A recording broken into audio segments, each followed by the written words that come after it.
Halo sobat, pintu teater 1 telah dibuka. Kali ini Mimin bakalan ngebahas sebuah film legendaris yang sangat menarik.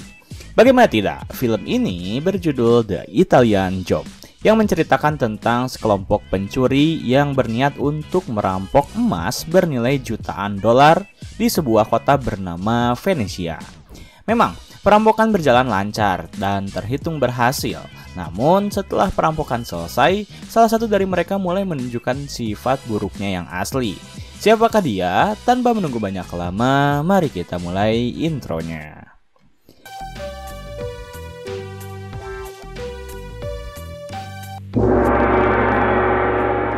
Scene diawali oleh seorang ayah bernama John yang menelpon putrinya bernama Stella.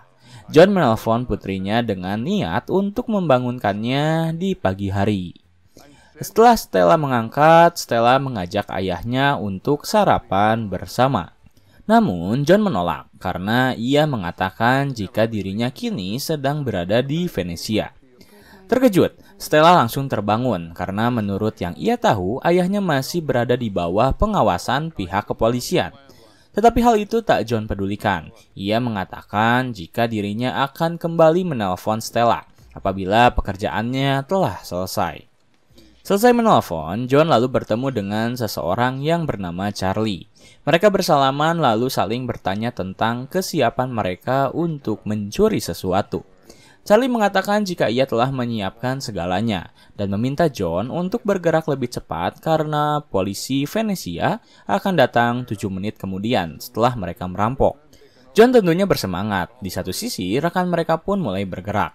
Terdapat Rob, Left Ear Lyle, dan Steve. Mereka telah bersiap di posisi mereka masing-masing.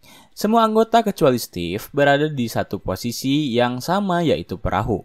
Sementara Steve bertugas di dalam gedung untuk mengawasi serta menentukan letak keberadaan brankas yang berisi emas bernilai jutaan dolar.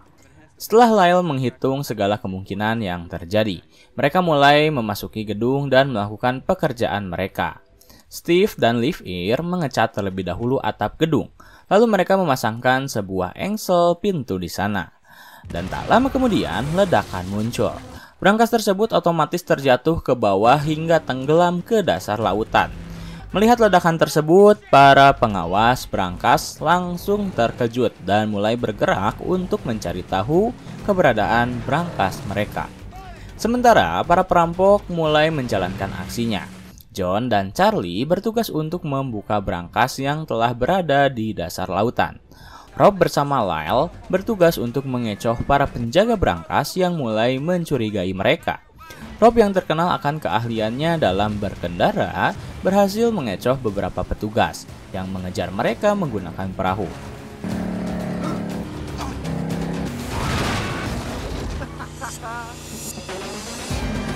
Setelah cukup lama menghitung kode yang berada di dalam brankas, akhirnya John berhasil membuka pintu brankas tersebut dan mereka bisa melihat 35 juta dolar tepat di hadapan mata mereka. Kemudian mereka mulai memindahkan satu persatu emas yang berada di brankas ke dalam sebuah tempat yang telah mereka berdua persiapkan. Waktu tersisa 4 menit. Rob telah menghancurkan beberapa kapal dan tetap berusaha untuk mengecoh sisanya.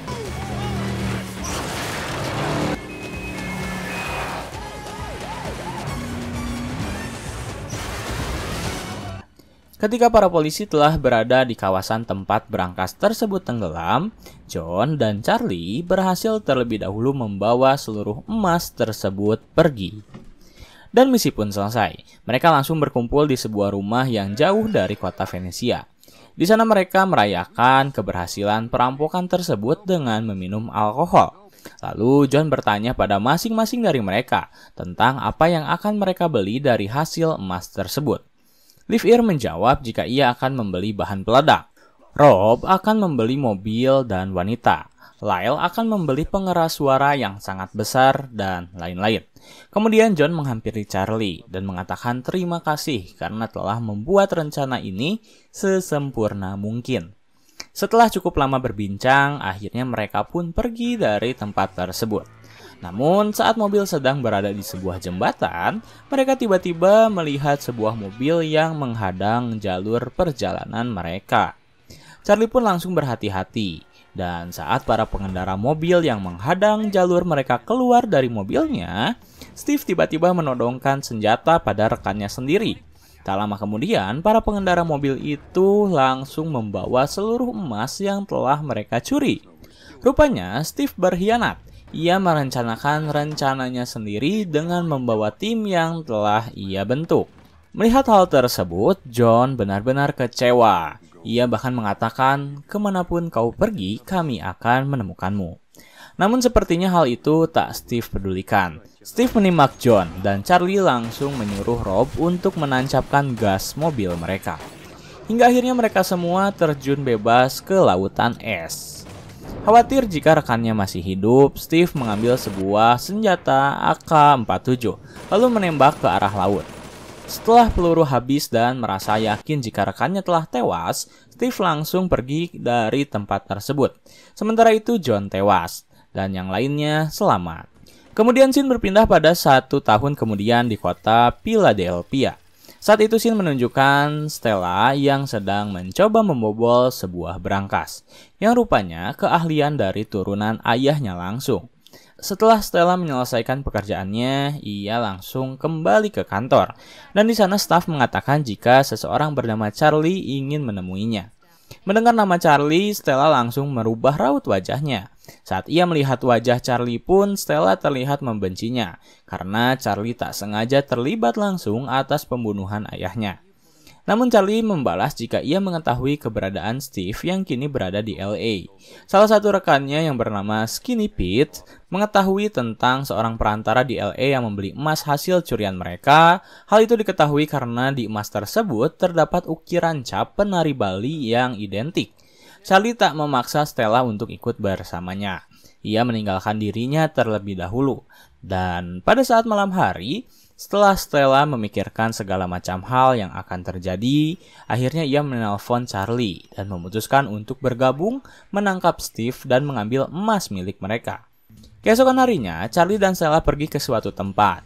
Tak lama kemudian datang Lyle bersama motornya. Liv Ear dan Rob bersama mobilnya mereka pun bertemu di tempat tersebut. Rob memberi mereka masing-masing identitas baru untuk menyamar. Tak butuh waktu lama bagi mereka untuk bertemu. Setelah segala persiapan telah selesai, mereka kembali berpisah dan bertemu di waktu yang telah ditentukan. Keesokan harinya, Charlie dan tim terlebih dahulu melakukan uji waktu. Rob ditugaskan untuk berkendara dari stasiun menuju kediaman Steve. Ia ingin tahu berapa lama waktu yang Rob butuhkan untuk berkendara. Sementara Charlie dan Lyle bertugas untuk memantau lalu lintas yang akan coba mereka retas.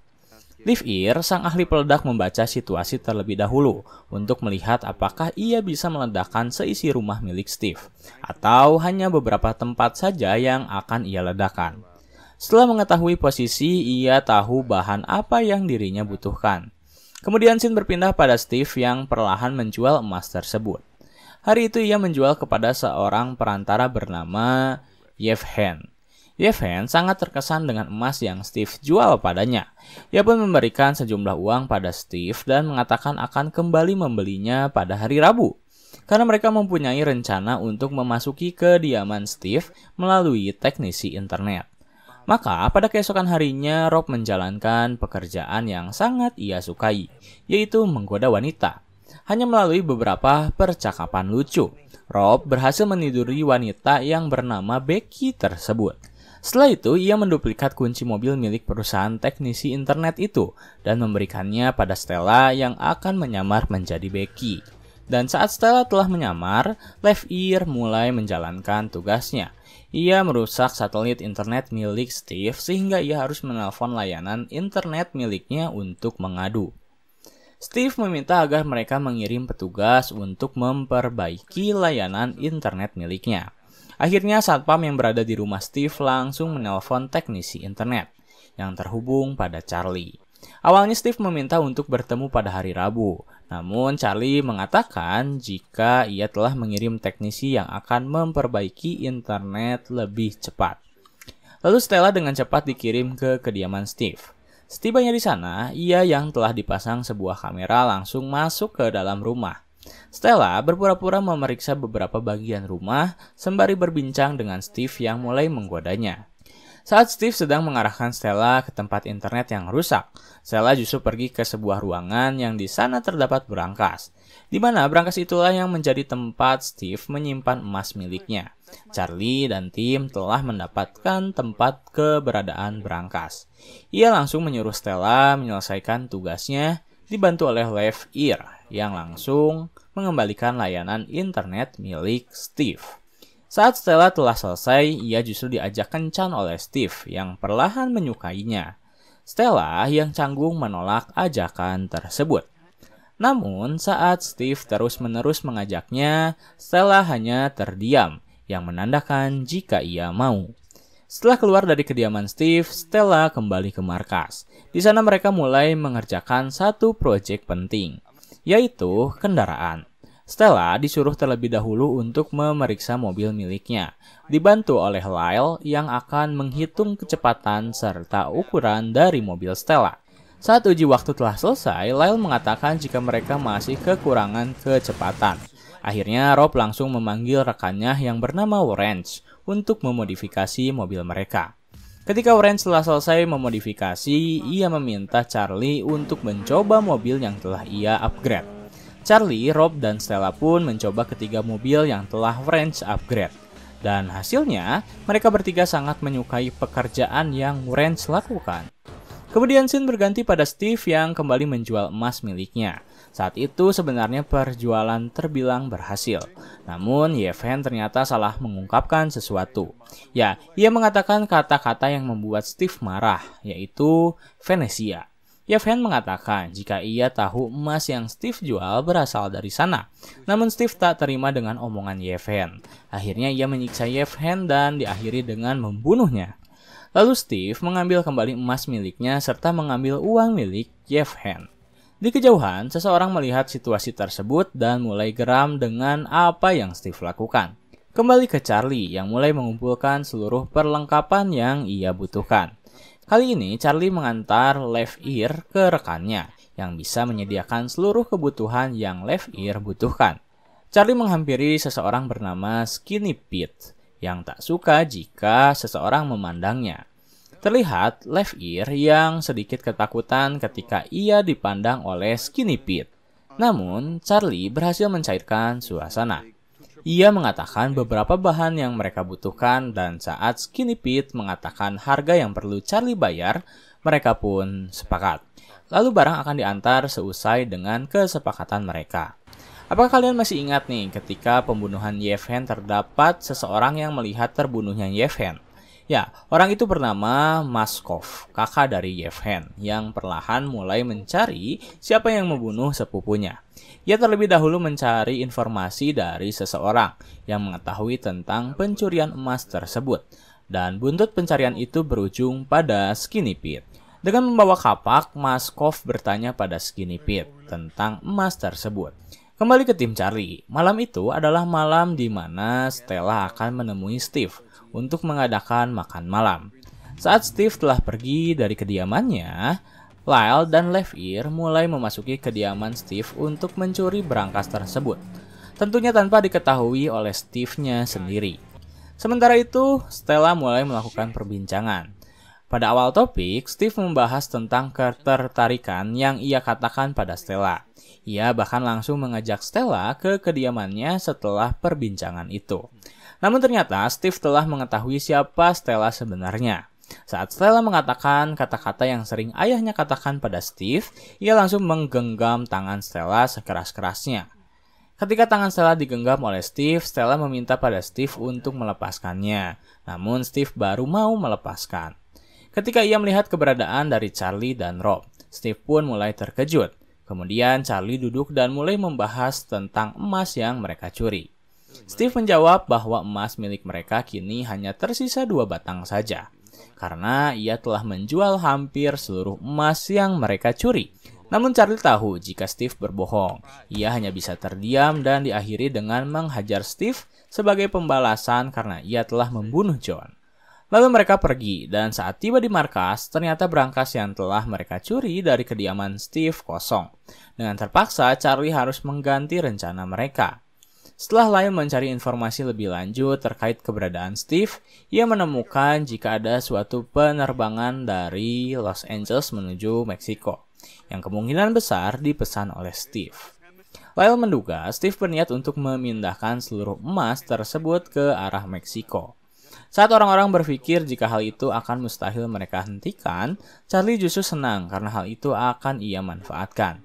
Charlie mengatakan jika mereka akan melakukan rencana seperti saat mereka di Italia. Akhirnya Charlie langsung melakukan pemetaan. Ia menyimpan beberapa bahan peledak di bawah tempat di mana mobil yang Steve sewa akan melewat. Dan pada hari di mana Steve mulai memindahkan emas miliknya, Charlie mulai menjalankan aksinya.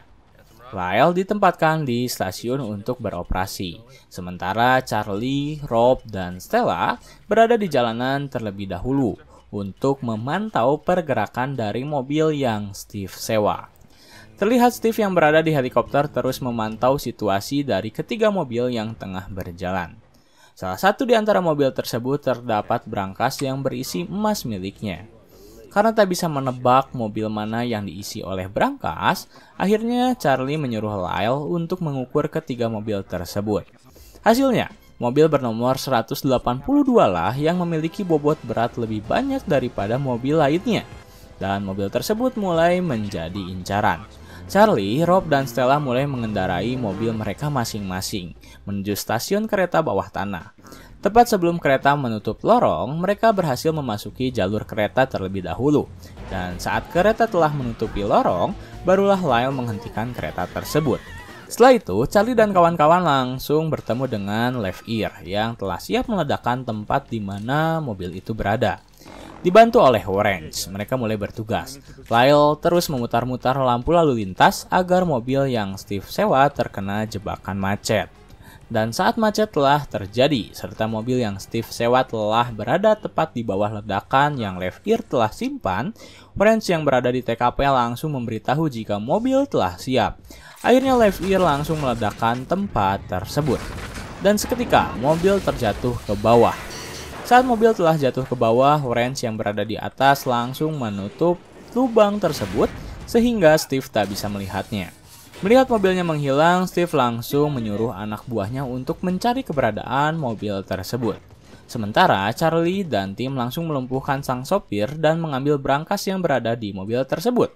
Namun terdapat sedikit masalah, yaitu ketika Stella yang bertugas membobol berangkas kesulitan membuka berangkas itu. Karena berangkas itu memiliki lapisan kaca yang jika Stella pecahkan akan membuat berangkas tak bisa terbuka sama sekali. Tetapi berkat dukungan Charlie dan kawan-kawan, Stella perlahan berusaha membuka berangkas tersebut. Ia memejamkan matanya, memikirkan bagaimana ayahnya bisa membuka berangkas tempat di mana emas yang mereka curi. Dan ketika waktu semakin mepet, akhirnya Stella berhasil membuka berangkas tersebut. Terlihat emas yang masih utuh berhasil Charlie kembali dapatkan. Ia lalu meminta Lyle menghitungnya. Total, emas tersebut berjumlah 208 yang jika dihitung nilainya bernilai 27 juta dolar.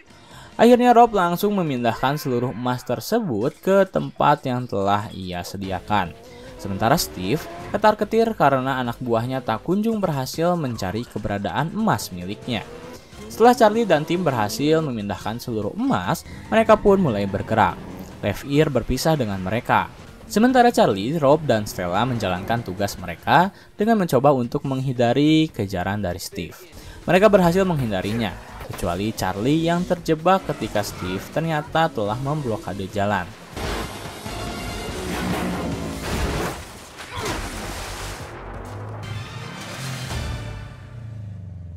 Tak ada jalan keluar bagi Charlie selain menerobos helikopter yang menghalangi jalannya. Akhirnya dengan segala keberanian yang Charlie miliki, ia langsung menerobos helikopter yang telah menghadang jalan, sehingga mobil miliknya sedikit hancur. Beruntung, Charlie masih berhasil kabur dan ia pun langsung kembali berkumpul dengan Rob serta Stella di sebuah pabrik. Mereka memasukkan mobil ke dalam kontainer yang telah Orange siapkan. Sementara itu, Steve yang ternyata telah mengikuti pergerakan mereka langsung menghampiri Wrench. Ia bertanya apakah ada 3 Mini Cooper di dalam kontainer tersebut. Wrench menjawab tidak. Namun setelah Steve menjanjikan uang sebanyak $5.000 padanya, Wrench terpaksa membiarkan Steve untuk masuk ke dalam kontainer tersebut. Dan saat Steve masuk, ia langsung berhadapan dengan Charlie. Melihat keberadaan Charlie, Steve tanpa berpikir panjang langsung mengeluarkan senjata dan menyuruh Charlie untuk mengembalikan emas miliknya. Charlie hanya bisa pasrah sembari tersenyum. Dan saat Steve akan menembak Charlie, Steve justru terlebih dahulu harus tertangkap oleh anak buah dari Maskov yang ternyata telah bekerja sama dengannya. Akhirnya, Steve pun tertangkap. Di sana Steve bertanya tentang siapa itu Maskov. Maskov menjawab, aku adalah sepupu dari Yevhen yang telah kau bunuh. Mendengar hal tersebut, Steve langsung meminta Maskov bekerja sama dengannya, karena hanya merekalah yang memiliki senjata.